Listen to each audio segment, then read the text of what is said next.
So our next speaker is a guy by the name of Ben Rabner. I met Ben probably on a bicycle because that's where he spends most of his time. Ben has a very, very interesting career path, but what's ended up happening is that Adobe have made him head of experiential marketing. And what that means is that he actually lives experiences.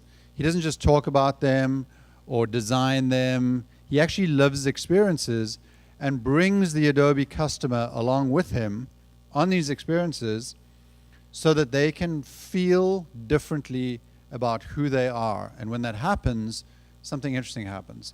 They open up, they share their own stories, they get new guidance and direction in their lives. And this can be anything from a 100-kilometer ride on a bicycle through France to a photography trip in New York City or a culinary class in Salt Lake City.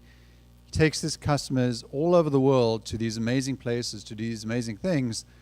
And one of the themes that runs through this is that when you start to do things that excite your senses, you change, you become more human.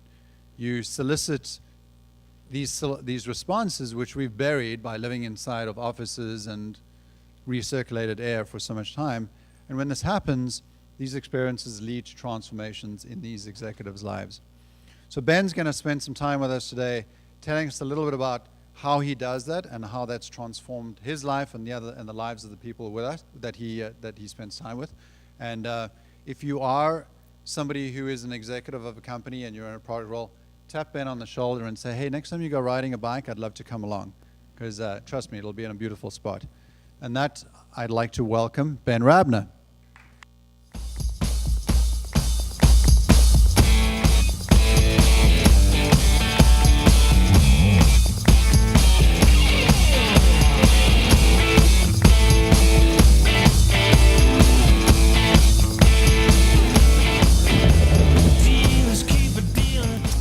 What Richard didn't tell you is really these experiences are kind of like my way of just inviting a bunch of friends to go hang out, and Richard always ends up on like almost every experience.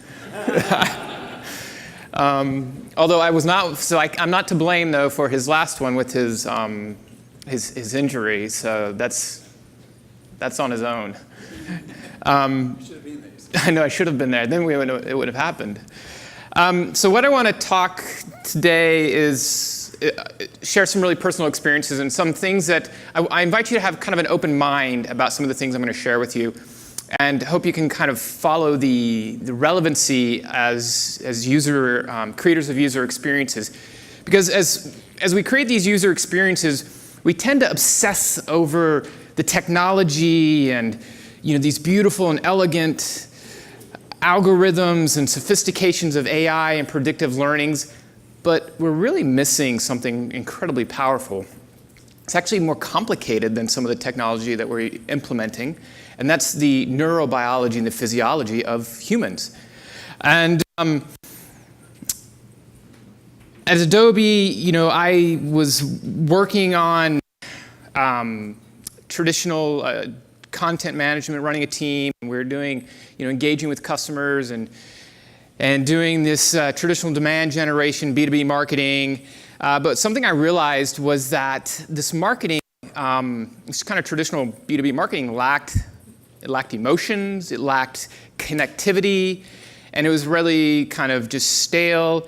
And so I started to question this and like, how effective is this, and does this really make sense? Should we continue doing some of these activities, or can we rethink some of this? And so that's when several years ago I started to take experimenting as a side project. I started taking some customers out on some bike rides, and because my theory was, can I have these deeper conversations with them, and will that actually impact our business revenue? Can I create these experiences that kind of start to become memorable and something that's more engaging than another cocktail party or a golfing event? I mean, who recalls the last cocktail party they attended? Who did they talk with? What was actually said, let alone what was felt? Perhaps boredom. But So I started experimenting with something different. And I started measuring this and measuring it against our pipeline and our bookings. And I was sharing this with one of my executives. And she said, well, this is really interesting. What's your bigger vision? And I said, well, it's this concept of experiential marketing. And here's some of my crazy wild ideas and things that I want to go test. And she said, well, okay, you've written yourself a new role, so we want you to go and experiment with it. Dream job, right? I mean, sign me up. And then she quickly follows, however, you have no resources and you have no budget, so we really hope you're creative. So I'm now stuck with this conundrum, you know. My current career path was very predictable, running content management teams. You can go and do that anywhere, and plenty of playbooks around it. But this other idea that I was trying to figure out, I mean, what happens if this project crashed and burned? Would I be exited out of Adobe? I don't know. And so I did what I normally do when I have questions and I'm struggling to try and figure things out. I went for a bike ride. So let's roll the video here. And actually, this is kind of a little mini documentary on this ride.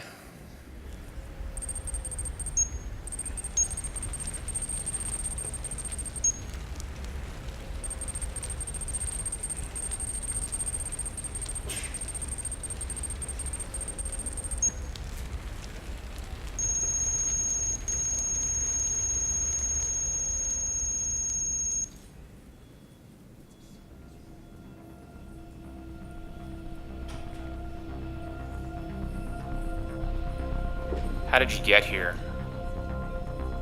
Why are you here? Why push yourself? Why does anybody do anything hard?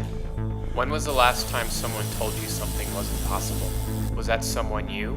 Can you reimagine what's possible? The plan. 9 peaks, 265 miles, 40,000 feet. What really is 40,000 feet? It's like hiking from sea level to the top of Everest, then back down, then hiking back up to base camp. Why are you doing this? Does anybody really care? Do you care? But you're gonna do this in a single ride, in a single day. You ride 20 hours, non-stop, 20 hours. Push yourself. Can you really do 40,000 feet in one ride? Push yourself. Does this really prove anything to me? What am I going to do if I crash? Will I get up?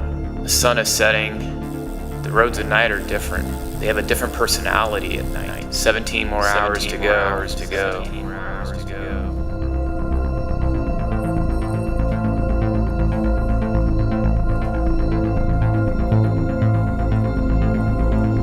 The sun's down. It's dark outside. Everything's black. You just hear the gentle hum of your chain and your pedals turning around. All the lights appear like glitter sprinkled on the valley floor.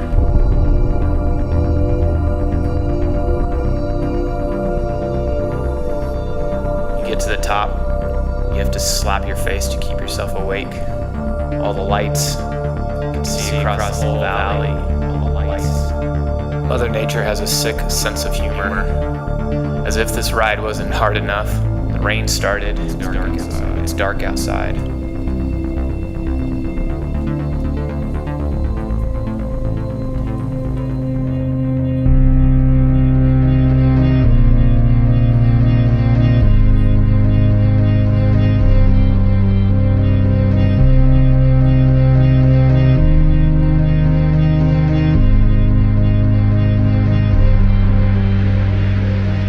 End of one day and the beginning of another. You conquered the night, and everybody else was home in their warm beds sleeping. You've never been on a ride before where you see the sun go down and you get to see it rise. You don't even know what day it is, let alone what time it is. I'm still riding this damn bike. The bike is still in one piece. I'm still in one piece. Keep spinning, but you're not gonna stop. You can't stop. Prove it to yourself. Of finding yourself along the way. Because that's life. You find new things about yourself. 265 miles. That's life. 40,000 feet. 9 peaks, 20 straight hours.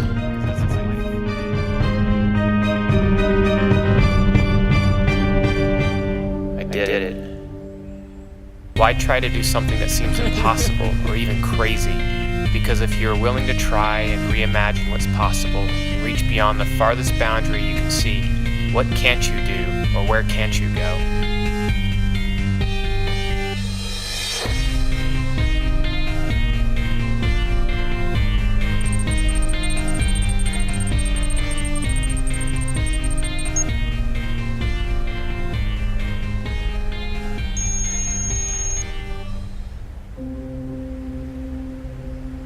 So my rational way of thinking was, let me go do something incredibly irrational. And I had no idea how it would turn out, but that wasn't the point. Like actually accomplishing it wasn't the point. For me, it was a way of kind of coping and trying to find some inspiration. And so that experience was incredibly inspiring for me because I walked away from it with a couple of takeaways. The first was I actually found I had plenty of time to think. And so I found, and I had some of the ideas that I was trying to solve this work challenge with, this conundrum. And so I walked away with some of the ideas and some rethinking on how to tackle this. But also I was fascinated with the transformation, both physically as well as kind of mentally and neurologically, that I had experienced myself. And I realized that the executive customers that I was trying to engage with, they're no different. They have big work challenges that they're trying to solve, and yet they need inspiration, and they need a place, they need a space, they need an experience that helps foster that and allows that to happen. And so I was really curious what was the art and science behind what I had actually experienced myself, this transformation. And so that started this curious journey of trying to understand the art and the science, or this neurological, biological happening. And so the big takeaway from that experience is that in order to deliver these amazing customer experiences, you have to be a part artist, you need to be a part tech expert, you need to be a part anthropologist as well as a scientist. And so what I mean by an artist is you're an artist in that you've got to use this colorful palette of these different tools that you have, whether it's code and technology, or it's the creativity, the creative art that you're creating yourself, or that your team is providing for you. It's also the data that you're looking at, and how you're taking all these things like an artist, and you're creating from this palette this amazing piece, this experience for these customers to travel down. You need to be a bit of a techie, and I'm pretty sure that most of you are actually more of a tech guru than I am. But what that means is that it's also looking at the technology and using data and big data analytical techniques and methods to understand your customer. And the thing that I've really identified or found is you can't just focus on the technology. You need to focus on the experience. The technology is the vehicle or the tool that you're using to help create that experience. You need to remember that this is everything that you're doing, it's ultimately for the benefit of a human. And it's to identify that person as an individual, to give them an individualistic, a humanistic experience. And the technology just allows you to help do that. Alan Schulman, who's the managing director at Deloitte Digital, he kind of talks about this, what is potentially a conundrum of the human element versus technology. And speaking specifically about AI, he says the promise of what AI will be able to do is to start to knock at the door with emotional words, or to knock on the door with what will lead to emotional decisions. But at the end of the day, conception and ideation is a human thing. Algorithms don't feel, people feel.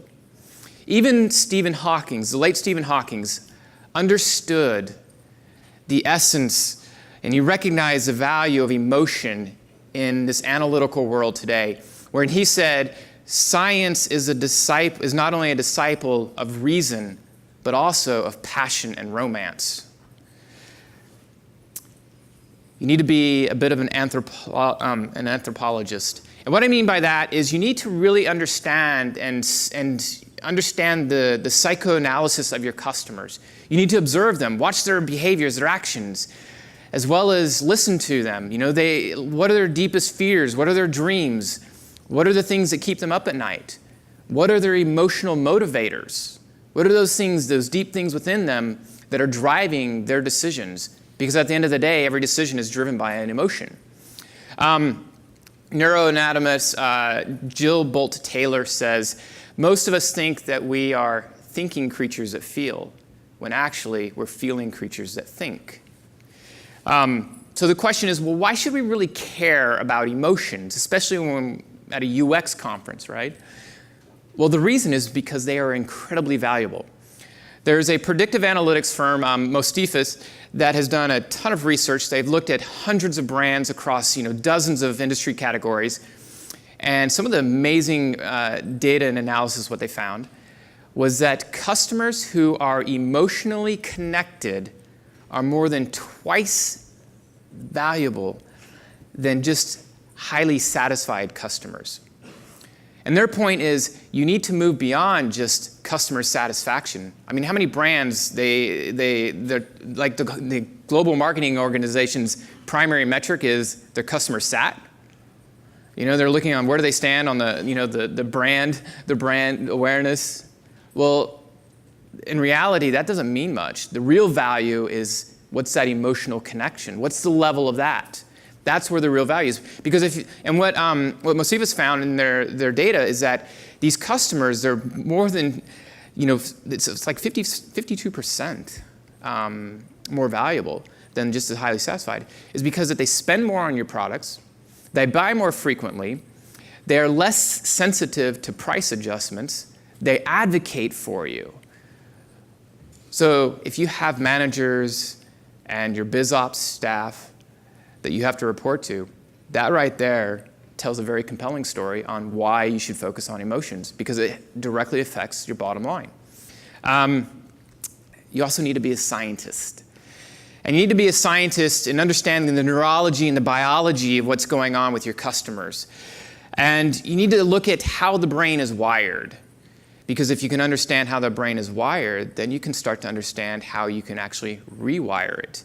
And much like an electrician, you can dictate how that brain can then enter, how you can influence that brain and those behaviors. So as you start to really understand this neurology and physiology, you can better create experiences that are aligned with those natural behaviors. One of the interesting things I've learned through this whole process is about the brain is that there are basically two main networks. You have the executive network, which is primarily, it's the prefrontal cortex, and it's focused on, that's where we do things like analysis and tactical execution and planning. And then you have, in the posterior, predominantly the posterior, the default network, which is where big ideas happen. That's the part of the brain you use for daydreaming, for inspiration, for innovation, creativity, all happens there. But the challenge is that most of us live using the executive network, because all the things that we're constantly doing, tasks and everything all day long. And what happens is that these parts of the brains, they start to incur tremendous fatigue. And so what happens when these parts get fatigued is there's like a diminishing return on performance. And you got to think of the default network and the executive network as like the yin and the yang, because only one of them can be engaged at the same time. Neither can be engaged at the same time, only one. And so if you're constantly living in the executive network and you need to let that rest and recover, then you need to engage the default network. Some really amazing research and science that's showing this incredible empirical data has uncovered two fascinating elements that can really help us shift and drive towards that default network part of the brain. And that's been some discoveries around nature and physical activity.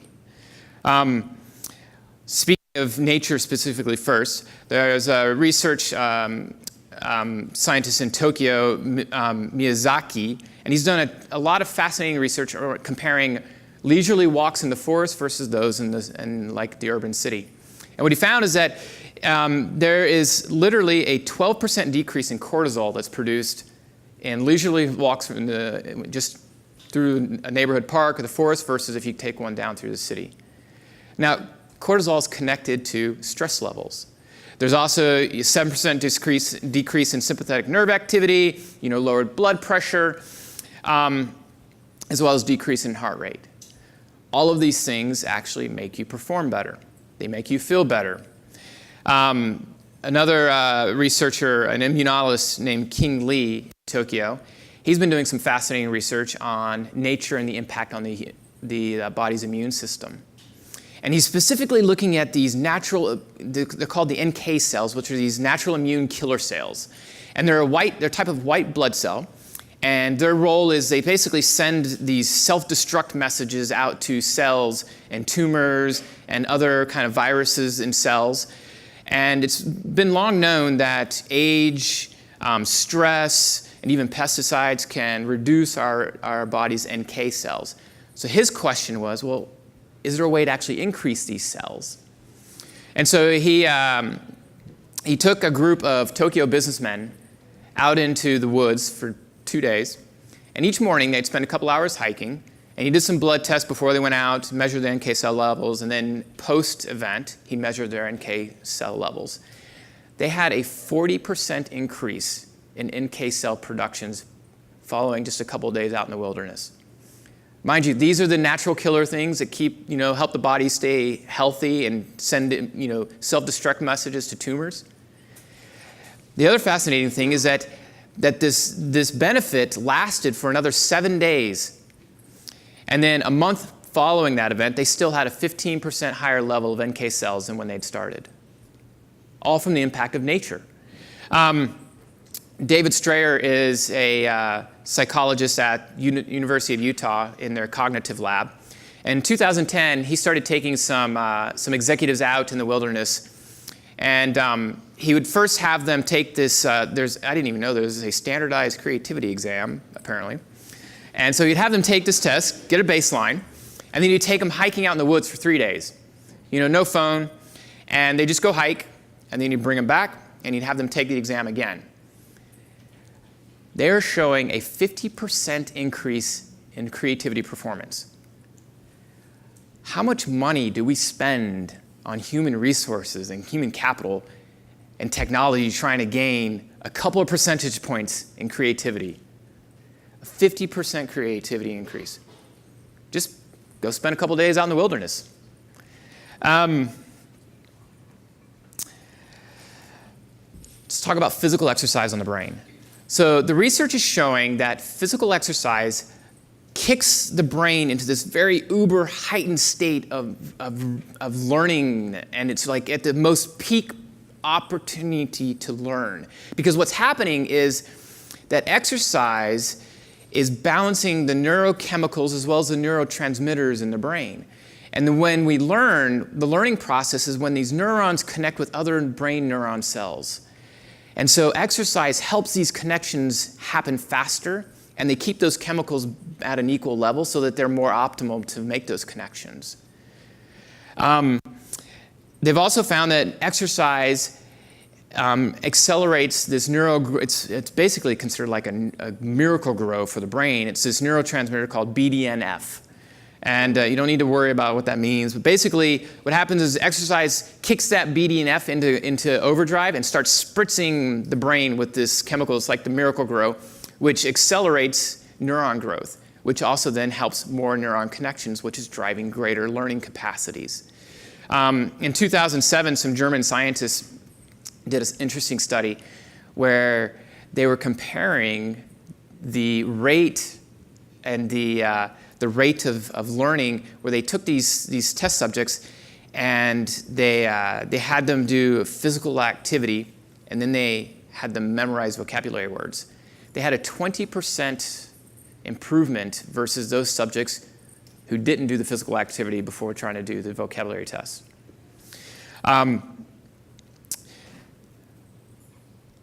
So with all of this research and this fascinating information that I was coming across, I started to figure out, okay, how do I map this out? How do I apply this to what I'm trying to do and create these experiences? And so at Adobe, what I realized is that the executive customers that I'm trying to engage with, they basically have a big pain point that they're trying to solve. They're trying to rethink their business around digital transformations, regardless of where they are on the maturity curve. They're trying to also reimagine how they can develop their business into an experience-led, experience-driven business.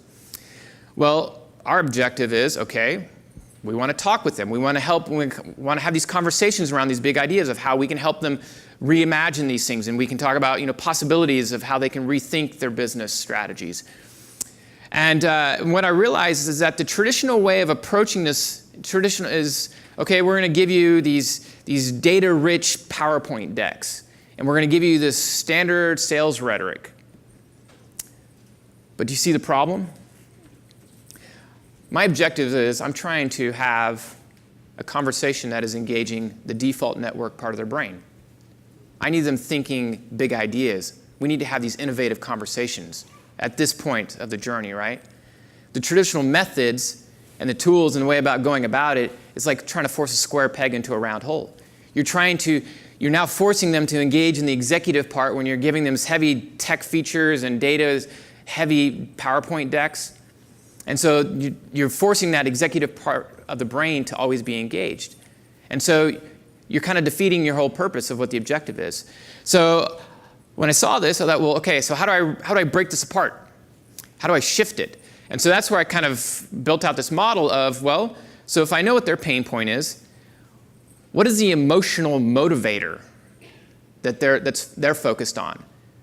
Well, for executives, a couple of the big emotional motivators is they're trying to find inspiration on how do they rethink their strategy or their products. How do they rethink how they're leading their teams? Another one is that there's this emotional motivator. They need to feel connected because executives, they're quite lonely up at the top. Not many people give them insight and pushback, and they don't feel like they have a lot of confidence or mentors that they can turn to. So after identifying those emotional motivators, the next step is, okay, so what are the experiences that I can create that align with those emotional motivators? And that's what I started doing, with these experiences. I focus on a passion or a point of interest for them. Cycling tends to be a big one. Cooking, photography. I mean, we're all self-proclaimed cooks these days, right? But then I also build in this sense of community and network. So now they can engage with other peers and thought leaders to help them have these discussions around these topics they're trying to solve. And so then I looked at, okay, so through these experiences, what's the behavior I want to drive and influence? And really, I want to be able to have these deeper connections with them so we can have these honest and open conversations that they can trust me and they can trust Adobe as a thought leader to help guide them and navigate them through these turbulent waters that they're trying to navigate with their business. And that's how we kind of land at our objective. So,